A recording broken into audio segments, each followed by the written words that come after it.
Halo, perkenalkan saya dari tim Mulyatini, nama saya Gita Prasetyo Putra. Di sini saya akan coba mempresentasikan inovasi yang akan kami kirimkan untuk BPJS Kesehatan Hackathon 2020.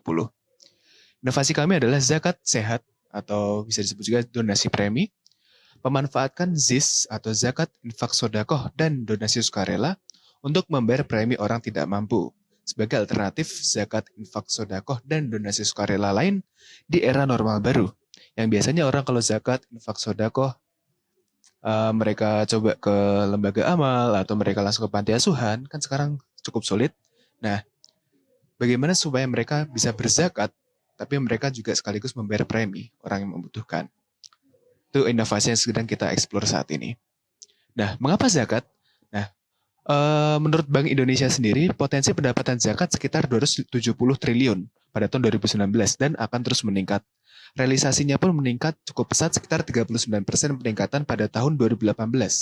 Dan ini baru zakat saja, belum termasuk infak, sodakoh, dan donasi lainnya.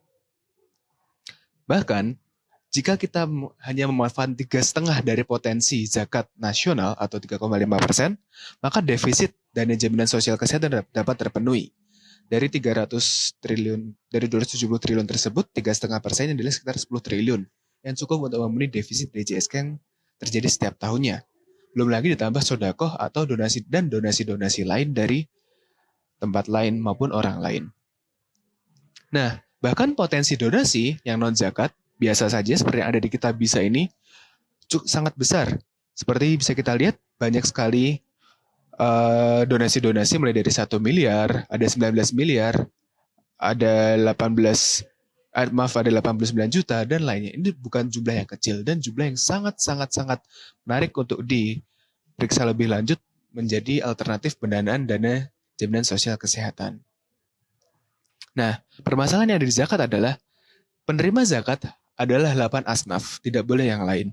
Fakir, miskin, amil, mu'alaf, dan lain sebagainya. Masalahnya adalah dana jaminan sosial kesehatan tidak termasuk ke dalam 8 ini. Meskipun pada akhirnya DJSK sebagian digunakan untuk membayar fakir miskin, namun DJSK juga digunakan untuk membayar hal-hal lain di luar ini. Nah, sehingga kita memerlukan inovasi agar dana zakat yang dibayarkan oleh masyarakat dapat digunakan untuk membayar premi dan masuk ke DJSK. Selain itu terdapat persepsi bahwa BPJS saat ini tidak halal atau kurang syariah dibandingkan dengan alternatif-alternatif lain. Tentu ini akan menjadikan sebuah tantangan yang cukup menarik untuk kita explore. Nah, tantangan lain yaitu biasanya kita melihat donasi itu sebagai hal yang pasif penerimanya. Nah, bagaimana kita bisa mengeksplor agar penerima donasi ini berperan aktif? Feedback apa yang bisa diberikan bagi kita sebagai penerima donasi untuk mereka para donatur? Itu yang coba kita explore lagi. Dan bagaimana tantangan dan implementasi di lapangan. Nah, sebenarnya apa sih kalau kita tadi berbicara feedback untuk donatur? Yang diinginkan oleh donatur apa sebenarnya? Kalau berdasar Maslow, hierarchy of needs, yang jelas donatur sudah tidak membutuhkan basic needs. Mungkin mereka masih membutuhkan psychological, tapi yang mereka butuhkan adalah self-fulfillment, yaitu potential, achievement, creative activities, prestige, itu yang sebenarnya mereka cari sebagai donatur. Nah, bisakah kita, BPJS Kesehatan, memberikan hal-hal seperti itu kepada donatur agar donatur semakin bersemangat dalam memberikan donasinya. Nah, sebenarnya saya sudah pernah melakukan riset tentang bagaimana membuat orang bahagia dalam berdonasi. Ya, riset saya diliput di ACM dan juga mendapatkan penghargaan, tapi ini untuk reforestation atau untuk lingkungan.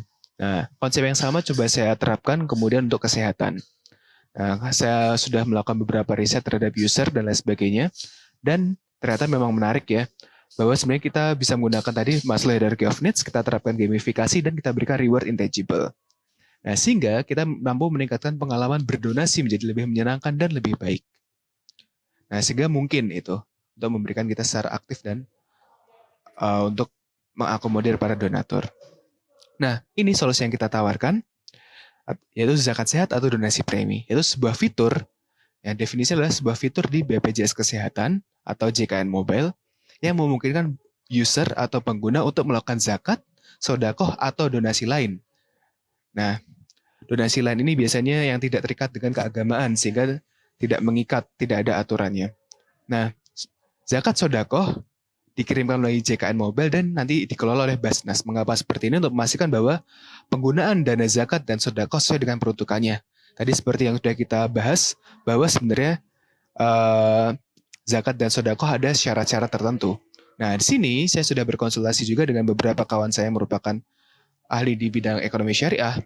Nah, ini cukup menarik, yaitu kita berikan dananya ke Basnas atau Badan Amil Zakat Nasional atau mungkin organisasi pengelola zakat lain tergantung dari keinginan BPJS Kesehatan untuk nanti dibelanjakan premi. Nah, jadi kita melalui pihak ketiga dulu. Uang yang diterima di JKN Mobile kita serahkan ke Basnas, nanti dibelanjakan premi.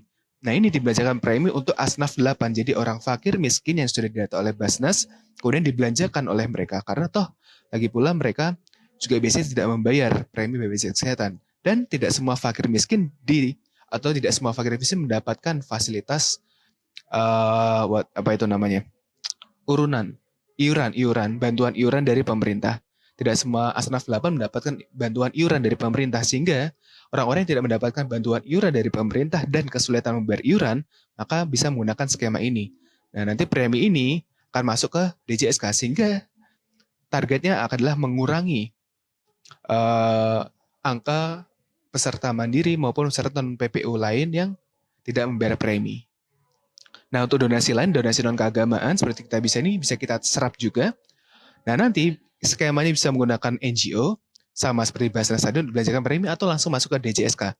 Mengapa bisa langsung masuk? Karena menurut aturan atau undang-undangnya, bantuan donasi seperti ini sifatnya tidak mengikat sehingga dapat diterima oleh BPJS Kesehatan. Nah, fitur tadi ada zakat, sedekah, dan donasi sukarela. Zakat ada syarat-syaratnya. Ini bagi PPU atau peserta penerima upah, dia dapat langsung memotong gajinya. Sehingga katakanlah gaji yang terdaftar 10 juta, maka 2,5%-nya atau lebih nanti bisa digunakan untuk zakat yang masuk ke sistem mobile JKN. Sedekah itu di luar zakat. Jika misalnya kita ingin bersedekah bisa langsung, atau donasi sukarela. Nah, nanti kita bisa bekerjasama dengan platform-platform lain, tapi itu sangat ke belakang. Nah, kita menggunakan gamifikasi sebagai fitur penunjang untuk meningkatkan semangat atau potensi dari donatur. Nanti akan ada reward-nya, achievement-nya, motivasi, ada tantangannya juga. Reward ini nanti harus disesuaikan juga dengan kebijakan dari BPJS Kesehatan. Mau seperti apa sih reward yang akan diberikan? Nah, ini juga memerlukan riset lebih lanjut. Tapi jelas di luar batasan dari hackathon ini. Jika memang berminat, nanti kita bisa explore kira-kira gamifikasi apa yang cocok. Skema reward apa yang cocok, itu nanti akan kita terapkan. Nah, ini ilustrasi yang sudah pernah saya buat dan pernah saya lombakan juga. Dan papernya sudah masuk ke jurnal. Sudah di peer review juga. Ini desain saya dulu, penerapan level, poin, dan fitur donasi. Jadi ada levelnya, ada usernya. Ini nanti kita bisa bayangkan aplikasi JKN Mobile, profile, di halaman profile, oh dia udah level berapa nih. Semakin besar donasi yang dia berikan, maka levelnya semakin tinggi. Ya, yang akan meningkatkan rankingnya dia. Nah, nanti akan ada tingkatan-tingkatannya. Katakanlah tingkatan tertinggi nanti sama BPJS bisa diberikan reward apa. Yang jelas nilainya jauh lebih kecil, tapi hal-hal seperti itu, katakanlah kaos terima kasih atau ucapan surat terima kasih, itu sangat cukup untuk memenuhi Maslow hierarchy of needs tadi. Kebutuhan, karena sebenarnya mereka tidak membutuhkan material needs, tapi yang mereka butuhkan adalah apresiasi. Apresiasi itu nanti akan diberikan, tingkatan-tingkatannya nanti disesuaikan. Nah, fitur serupa nanti akan kita kembangkan, serupa seperti ini kita kembangkan juga untuk BPJS, untuk mobile JKN, seperti itu. Nah, ada langkah konkretnya. Jelas nanti jika memang BPJS tertarik dengan inovasi, kami bersedia untuk bekerja sama untuk melakukan user research maupun user testing yang mendalam, sesuai dengan kaidah keilmuan yang ada. Nah, kita akan temukan bersama nanti di desainnya motivasi dan keinginan user agar nanti dapat mengoptimalkan zakat maupun penerimaan donasi yang ada. Nah, bisa dilihat juga LinkedIn saya untuk hasil portofolionya. Sekian dari kami, terima kasih. Assalamualaikum warahmatullahi wabarakatuh.